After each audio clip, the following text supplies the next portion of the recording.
नमस्कार प्रिय दर्शकों, आज के इस कार्यक्रम में हम चर्चा करने जा रहे हैं मीन राशि वाले जातकों के लिए नवंबर का महीना कैसा रहने वाला है।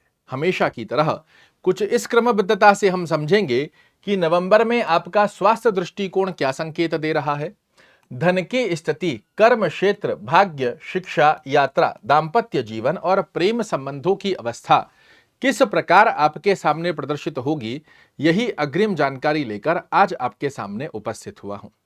फलादेश प्रारंभ करने से पहले आपको एक बात अवश्य बताना चाहूंगा कि इस महीने दो ऐसे आपकी कुंडली के ब्रह्म कारक ग्रह हैं जिनका यदि आप इस महीने में हाथ थाम लेते हैं, निश्चित रूप से आपके जीवन में इस महीने कुछ बड़ा परिवर्तन अवश्य रूप से देखने को मिलेगा।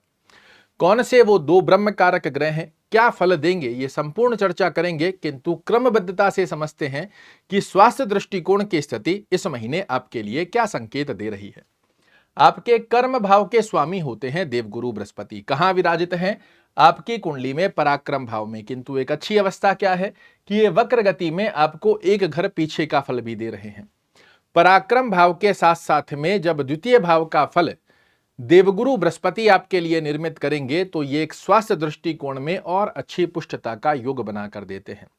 धन की स्थितियों को आपके लिए बैलेंसिंग बनाकर देते हैं। आपकी वाणी का वर्चस्व आपके लिए बनाकर देते हैं। कुटुंब परिवार में यश, मान और प्रतिष्ठा की स्थितियों को आपके लिए मजबूत करते हैं।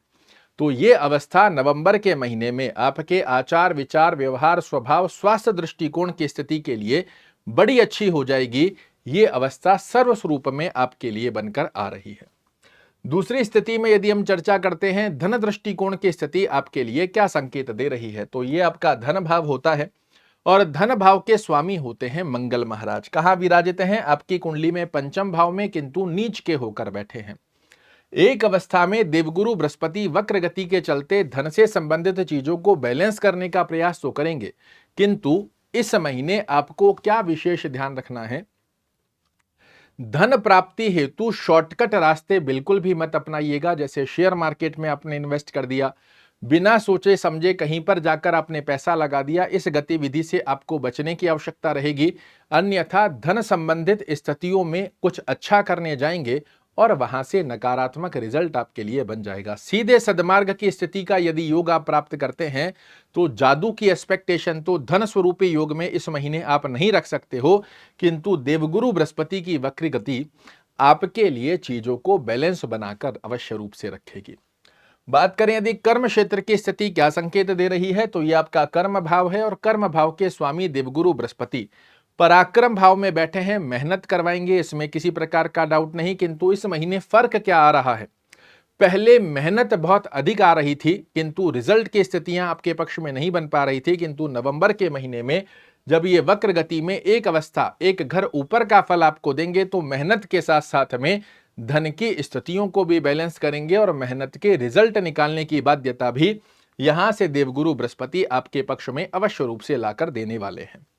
बात करें यदि भाग्य दृष्टिकोण की स्थिति क्या संकेत दे रही है, तो यह आपका भाग्य भाव है और भाग्य भाव के स्वामी मंगल महाराज पंचम भाव में नीचस्थ होकर बैठे हैं।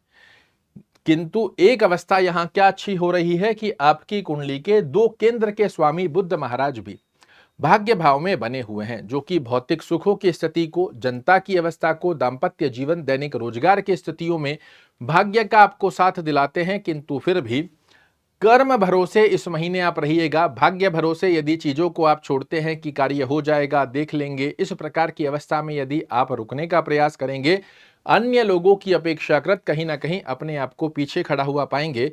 तो यहां इस महीने भाग्य भरोसे रहने की अपेक्षाकृत कर्म भरोसे आपको रहना चाहिए।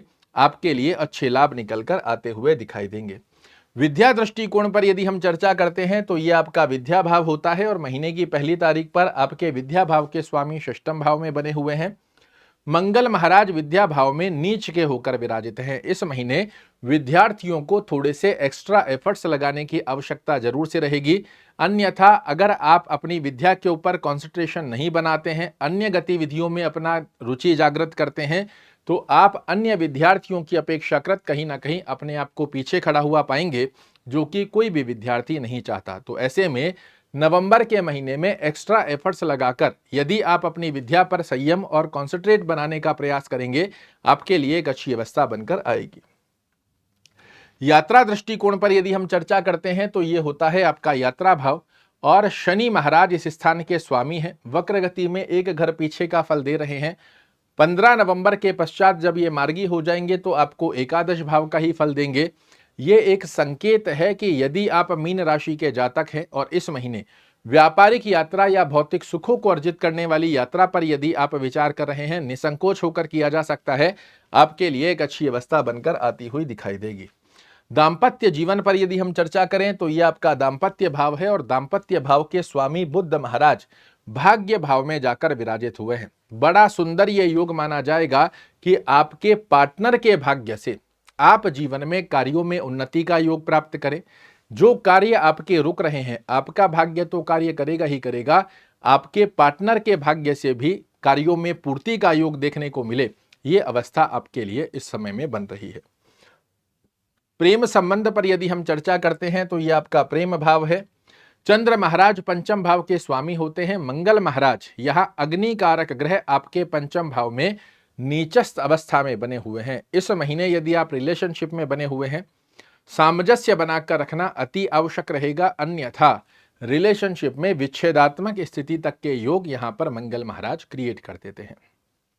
ब्रह्म की के बारे में जानने से पहले मैं आपको बता दूं, उन दो ब्रह्म कारक ग्रहों को जिनको यदि आप इस महीने परिपूर्णता से मजबूती प्रदान करते हैं तो यह महीना दोनों ही ग्रह आपके लिए बड़े अच्छे लाभ देंगे। पहली अवस्था में बुध देव, दूसरी अवस्था के अंदर देवगुरु बृहस्पति, ये दोनों ग्रह आपके लिए कुछ खास करने जा रहे हैं यदि आप इनको परिपूर्णता से मजबूती प्रदान करते हैं। किंतु पहले शुभ रंग, शुभ अंक और शुभ दिवस के बारे में चर्चा कर लेते हैं, जिसका पालन कर कर आप इस महीने को बना सकते हैं यादगार। पीले रंग का, केसरिया रंग का और हरे रंग का जितना ज्यादा खाना पहनना आसपास के वातावरण में आप प्रयोजन में लाते हो, आपके लिए बड़े अच्छे योग बनेंगे। कोई भी बड़ा कार्य यदि आप कर रहे हो, बुधवार और गुरुवार के दिन कीजिए, आपके लिए बड़े श्रेष्ठ कारक योग बनकर आते हैं। आपकी सफलता की परसेंटेज में वृद्धि देखने को मिलती है। शुभ अंक की यदि हम चर्चा करते हैं तो 3, 6 और 9, इनको सिंगल डिजिट में या टोटल के मूलांक में किसी भी प्रकार से प्रयोजन में लाएंगे, ये नंबर बन जाएंगे आपके लिए लकी चार्म। इस महीने ब्रह्म की के बारे में गुरु और बुद्ध महाराज का आशीर्वाद प्राप्त कीजिए, बड़े सुंदर लाभ देखने को मिलेंगे। विष्णु सहस्त्र नाम का पाठ करना या सुनना, दोनों में से जो संभवत स्थिति बनती है इसे फॉलो कीजिए। ओम गुरुवे नमः का जाप करना आपके लिए बेहद खास रहेगा। साथ ही ओम बुधाय नमः का जाप करना, गणपति की आराधना करना, चाहे आप गणपति अथर्वशीर्ष का पाठ सुन लीजिए, चाहे ओम बुधाय नमः का जाप करते हुए गणेश चालीसा का पाठ करना या सुनना संभव रहता है। दोनों में से जो गतिविधि आपके लिए संभव हो, इसे आप फॉलो कीजिए। ये दोनों ही ग्रह इस महीने आपके लिए बेहद शुभत्व फल देने की स्थिति बना रहे हैं। बाकी ग्रह आपको सपोर्ट नहीं कर पा रहे हैं, किंतु ये दो ग्रह इस महीने लगाएंगे मीन राशि वाले जातकों की नैया पार।